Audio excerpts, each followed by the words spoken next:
Hubo una vez, hace casi unos 2000 años, una persona llamada Jesús de Nazaret. Ustedes la han escuchado, ¿verdad? Sí. Él una vez dijo, yo soy la verdad. ¿Qué opinan de eso que él dijo en su momento? Bueno, en el contexto cristiano yo diría que es cierto. Pienso que para muchos puede ser la verdad. Para mí no lo es. Estás proponiendo algo como que la verdad podría ser relativa. Sí.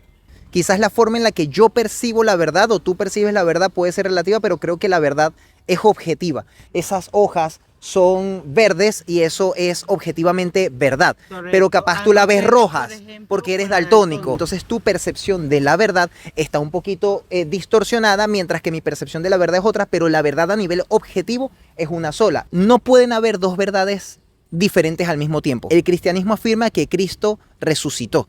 El judaísmo, por su parte, afirma que Cristo no resucitó. Que las dos sean verdad violaría el principio lógico de la no contradicción.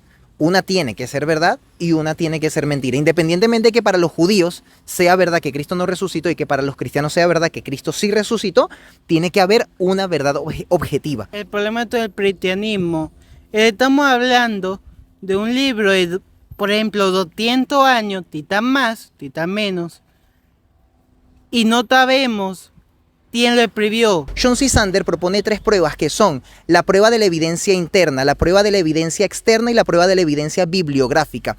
Un texto antiguo que supere estas 3 pruebas puede ser catalogado de históricamente fiable. La Biblia supera estas 3 pruebas. Es decir, podemos saber quién lo escribió, podemos saber la calidad de las personas que lo escribieron, es decir, si son confiables sus testimonios, y podemos saber a través de la evidencia bibliográfica qué tan fiable son los textos que tenemos en la actualidad y qué tan bien nos han llegado desde la antigüedad. Por lo cierto es que hay historiadores, tanto ateos como creyentes, que pueden estar de acuerdo en una serie de hechos mínimos, se les llama hechos mínimos que son corroborables a nivel histórico, cuya mejor explicación es que Cristo haya resucitado. Y el único evento que da una respuesta satisfactoria a estos 5 eventos es que Cristo resucitó. Si Cristo resucitó, tiene sentido que la tumba estuviese vacía. Si Cristo resucitó, tiene sentido que Saulo de Tarso se haya convertido al cristianismo sin tener nada que ganar. Si Cristo resucitó, tiene sentido que los discípulos hayan visto su cuerpo con vida otra vez. Si Cristo resucitó, tiene sentido que los discípulos hayan estado dispuestos a sufrir martirio. Y si Cristo resucitó, tiene sentido que a pesar a las adversidades, la iglesia cristiana haya crecido tan rápido. ¿Qué opinan ustedes de estos hechos? ¿Cómo podríamos saber de esto no fue una serie de actualidades muy bien posicionada? Por ejemplo, cualquiera te puede robar una tumba. Podría ser, por ejemplo, de Cristo Jesús no existió como la forma de nosotros creemos de un ser humano debajo del cielo de tu padre, sino alguien, un vendedor, alguien que era buena persona en un momento donde era difícil donde una, y ella poco a poco fue teniendo influencia. ¿Qué piensas respecto a todas esos hechos corroborables que te mencioné? Tal vez sí son posibles. También mencionaste cómo saber. La carga de la prueba recaería en ti, que estás afirmando estas cosas, que Cristo pudo haber sido esto, que Cristo pudo haber sido eso. O sea, creo que tú tendrías que demostrar todas esas cosas, porque por mi parte, yo puedo afirmar que lo que afirma el Nuevo Testamento de Jesús es verdad, que como les comenté podemos corroborar su fiabilidad histórica a través de las 3 pruebas de John C. Sander que mencioné anteriormente, y ahí podemos saber que eso es verdad. Ahora dijiste, bueno, pero el cuerpo se lo pudieron haber robado. Si los discípulos se robaron el cuerpo, hay uno de estos hechos que es el hecho de que los discípulos están dispuestos a morir por afirmar que el Cristo resucitó, que no tendría sentido. ¿Cómo podríamos saber que el cuerpo no fue robado por alguien que no era creyente? O sea, imagínate. ¿Por qué razón alguien no creyente robaría el cuerpo? Porque si se robaban el cuerpo, eso quería decir, o era como que un argumento a favor de que Cristo resucitó. Es decir, personas que no eran creyentes en lo absoluto les convenía robarse el cuerpo. Entonces, ¿por qué razón alguien no creyente se robaría el cuerpo? Pues oye, si yo por ejemplo dijera de yo tengo, por ejemplo, hipotéticamente hablando, los órganos para, por ejemplo, venderlo en un mercado negro. Pero en ese entonces no había mercado negro para vender órganos. Posiblemente no. Posiblemente no había. Pero imagínate predecir de tú tienes note, el toratón de Prito. Claro, no, te entiendo. Ahora la pregunta es, ¿tenemos pruebas de que eso pudo haber pasado?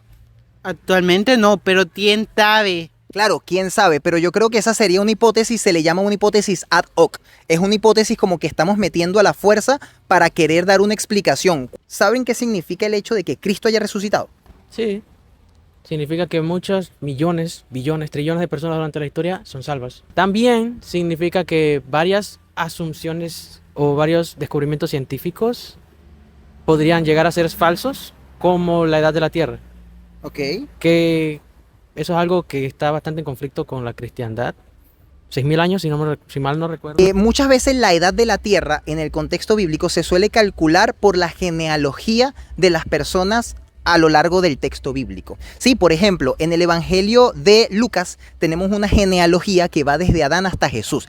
Entonces las personas lo que hacen es, bueno, vemos los años que vivió Adán, que vivió Abraham, que vivió Isaac, que vivió el rey David, que vivió bla, bla, bla, bla, bla, bla, bla, y eso nos da un total de 5.000 y pico de años. Entonces esa es la edad de la Tierra porque es la edad en la que Dios creó al primer hombre. El problema es que eso es un error terrible porque en la antigüedad las genealogías no se registraban de forma exacta. Habían saltos generacionales muy grandes entre una generación y otra. A veces yo podía decir, bueno, Pepe es el padre de fulanito, pero resulta que con yo decir Pepe es el padre de fulanito me estaba refiriendo realmente a que el Pepe es el tatarabuelo. Simplemente estoy creando como una línea de ascendencia. Hay personas que creen en la tierra joven y en la tierra antigua. Sí, personas que creen que la edad de la Tierra son 6.000 años, por eso, pero yo en lo particular no. Y creo que los eruditos dentro del cristianismo afirman que la edad de la Tierra es de miles de millones de años, como lo afirma la ciencia. Si todas estas evidencias que yo te di, que tenemos buenas razones para pensar que son verdad, y Cristo resucitó,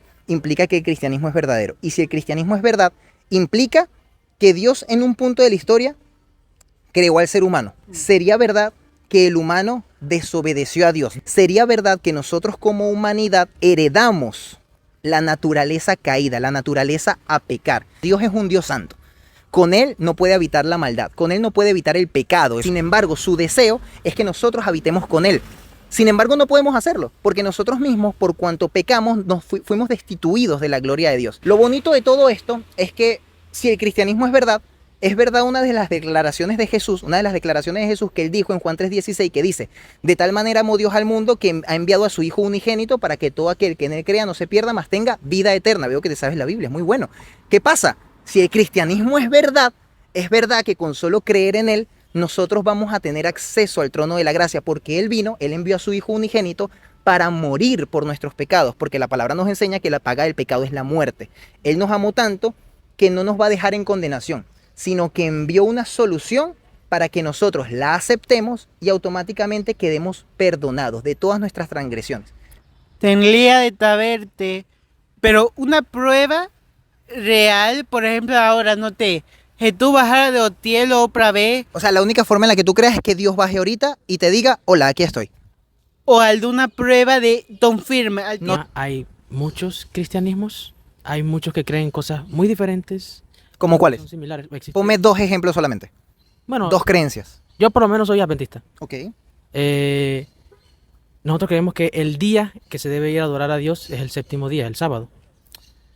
Creo que literalmente cualquier otro cristianismo no existe los sábados, porque, bueno, no sé, supongo que se basaron en la Biblia católica. No en la Biblia católica. Nosotros nos basamos como tal en que Cristo Jesús es nuestro reposo, es nuestro descanso. Que nosotros al aceptar a Cristo en nuestro corazón entramos en ese reposo que se vino promoviendo de forma tipológica desde el Antiguo Testamento, hablando de que el sábado, que el Shabbat era el día de reposo. En eso se cumple el 4.º mandamiento, que es guardar el sábado. Nos reunimos los domingos porque es el día en que Cristo resucitó. Independientemente de lo diferente que sean los cristianismos, hay ciertas doctrinas de primer orden que son las más importantes, ¿sí? Por ejemplo, ¿tú crees que Jesús es Dios encarnado?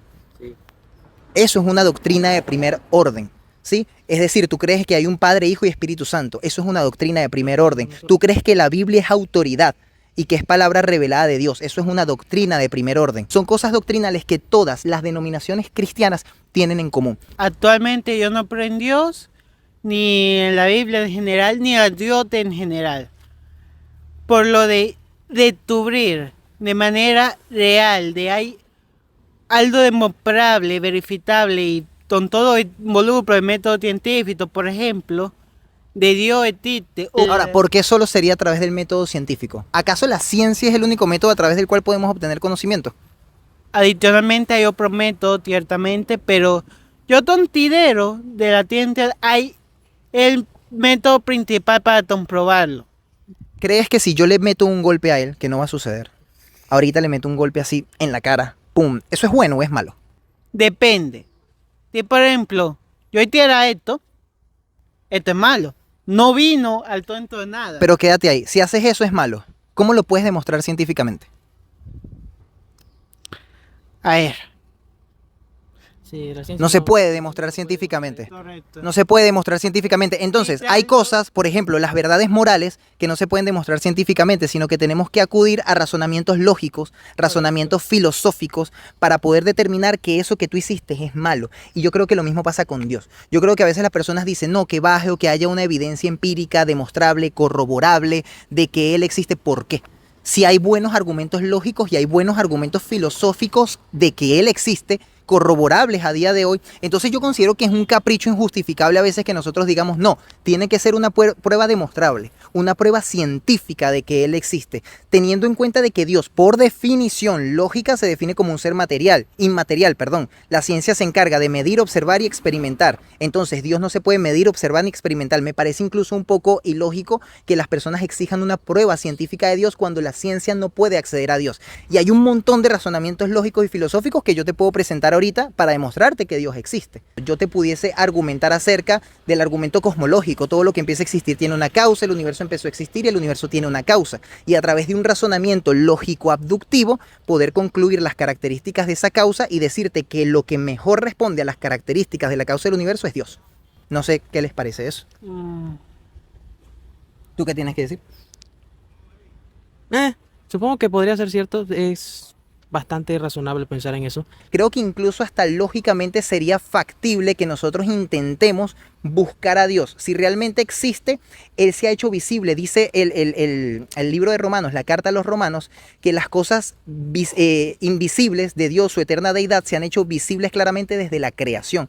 Entonces nosotros incluso lo podemos encontrar. Y creo que si las evidencias encajan en su lugar, nosotros como personas racionales que somos, creo que nos tenemos que dejar conducir hacia donde las evidencias lleven. Y si todo esto es verdad, creo que la mejor respuesta que nosotros podemos obtener es aceptarlo.